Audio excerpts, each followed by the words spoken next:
इस्लाम ही क्यों? लेखक का मानना है कि आत्म संवाद को ही मोहम्मद साहब ने इस्लाम कहा है। विभिन्न तथ्यों के आधार पर इसे समझने का प्रयास करते हैं। आत्म संवाद ही मनुष्य के जीवन में विवेक और प्रेरणा का मूल स्रोत है। यही कारण है कि हिंदू धर्म ग्रंथों की भांति इस्लाम धर्म की पवित्र पुस्तक कुरान भी हमें आत्म संवाद के लिए प्रेरित करती है।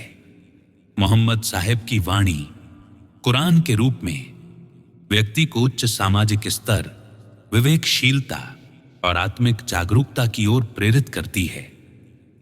परंतु संबंधित विषय अर्थात धर्म की जानकारी के अभाव के चलते इस्लाम और अन्य शब्दों को भौतिक अर्थों में प्रस्तुत किया गया, जिसके कारण मोहम्मद साहब की वास्तविक शिक्षा को समझा नहीं जा सका और मानवता उसका पूर्ण लाभ नहीं ले पाई।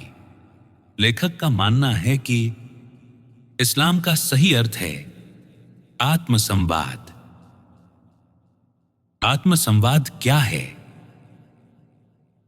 यह किसी निश्चित विषय पर किया गया एकाग्र व्यक्तिगत चिंतन होता है। इसके अन्य पर्यायवाची हैं आत्ममंथन, मनन, आत्मचिंतन और स्वाध्याय आदि। उदाहरण, जब कोई व्यंग्यकार बोलता है या कोई फिल्म, नाटक या नुक्कड़ नाटक देखा जाता है तो उसका उद्देश्य हमारे भीतर विचार या संवाद उत्पन्न करना होता है। हम अपने जीवन में कई बार सुनते हैं, दूसरों से वैसा व्यवहार मत करो जैसा तुम अपने लिए पसंद नहीं करते। यह एक सामाजिक संवाद है जो व्यक्ति को आत्म संवाद के लिए प्रेरित करता है। जब हम किसी को समझाते हैं या कोई हमें समझाता है तो वास्तव में हम अपने भीतर संवाद की प्रक्रिया को सक्रिय कर रहे होते हैं। आत्म संवाद को हम एक और उदाहरण से समझें। जब हम अपना मकान बनाते हैं तो कहां जमीन लेनी है, कैसी हो, कहां रसोई हो, कौन सा कमरा किस दिशा में हो, ये सारे निर्णय हम भीतर आत्मसंवाद से करते हैं। यहां तक कि जब हम किसी से राय लेते हैं तो भी हम उसे भीतर तौलते हैं, फिर अपनी समझ के तराजू पर परख कर ही उसे अपनाते हैं। आत्मसंवाद ही मनुष्य के भीतर विवेक और प्रेरणा का वास्तविक स्रोत है। क्यों, कैसे जैसे प्रश्न आत्मसंवाद को जन्म देते हैं और यही प्रश्न मानसिक विकास और समस्याओं के समाधान का आधार बनते हैं। जो व्यक्ति नशे की ओर जाते हैं उनमें आत्मसंवाद की भारी कमी होती है, लेकिन यदि उन्हें नशे के परिणामों पर सोचने को प्रेरित किया जाए तो वही आत्मसंवाद उन्हें नशे से बाहर निकाल सकता है। आत्मसंवाद के प्रेरक उदाहरण, संसार में ऐसे अनेक लोगों के उदाहरण हैं जिन्होंने आत्मसंवाद के बल पर सफलता के शीर्ष को छुआ। आत्मसंवाद की शक्ति को हम भारत के महान वैज्ञानिक और स्पेस एक्स जैसी कंपनी के संस्थापक के उदाहरण से समझ सकते हैं।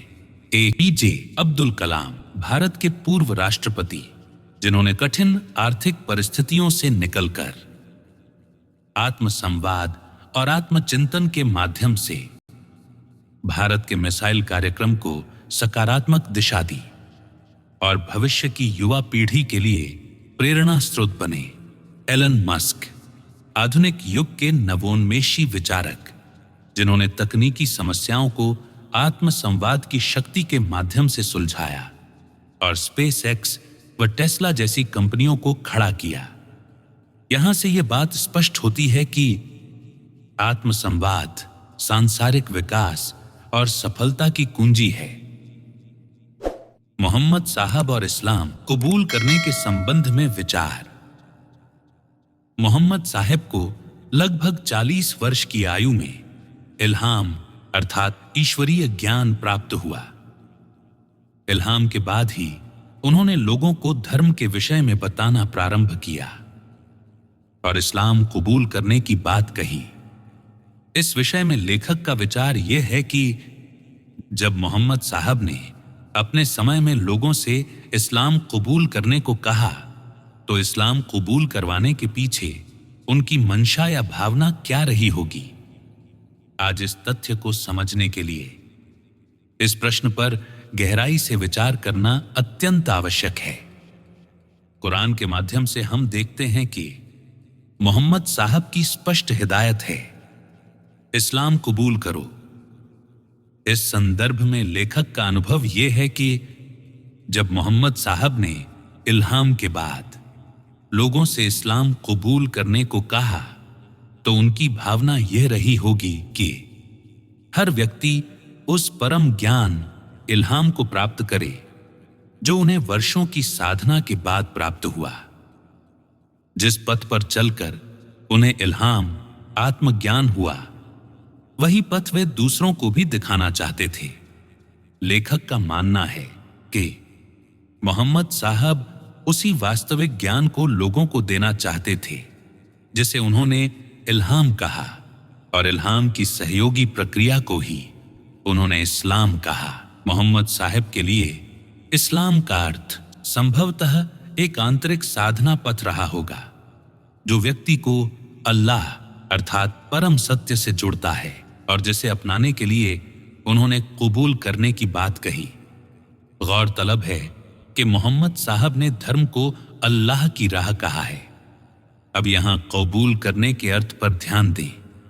कबूल करना का अर्थ है स्वीकार करना, अर्थात अपनाना, अपने हृदय से स्वीकार कर उस राह पर चलने की भावना रखना। जैसे इस्लामिक विवाह में मौलवी साहब लड़की से पूछते हैं, क्या यह निकाह आपको कबूल है?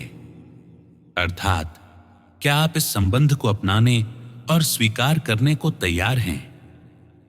यदि लड़की कहती है, हां, मुझे यह निकाह कबूल है, तो मौलवी साहब कहते हैं, अब आप दोनों का विवाह संपन्न हुआ। यहां कबूल करना का अर्थ है स्वेच्छा से संबंध को अपनाना। इसी प्रकार जब हम कहते हैं, मैंने यह तोहफा कबूल किया, तो इसका अर्थ है मैंने इसे स्वेच्छा से स्वीकार किया।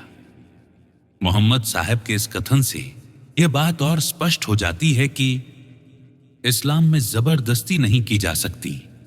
अर्थात इस्लाम को कबूल करना मतलब है कि व्यक्ति उसे अपनी पूर्ण स्वतंत्र इच्छा और समझदारी से आत्मसात करे।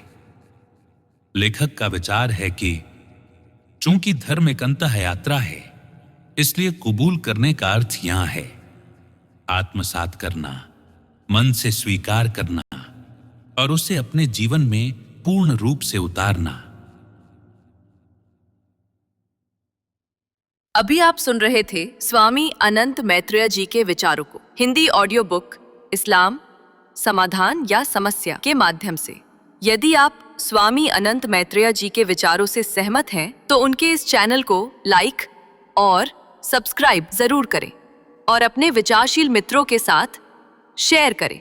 आप अपने धर्म संबंधी जिज्ञासाओं और प्रश्नों को कमेंट्स के माध्यम से पूछ सकते हैं।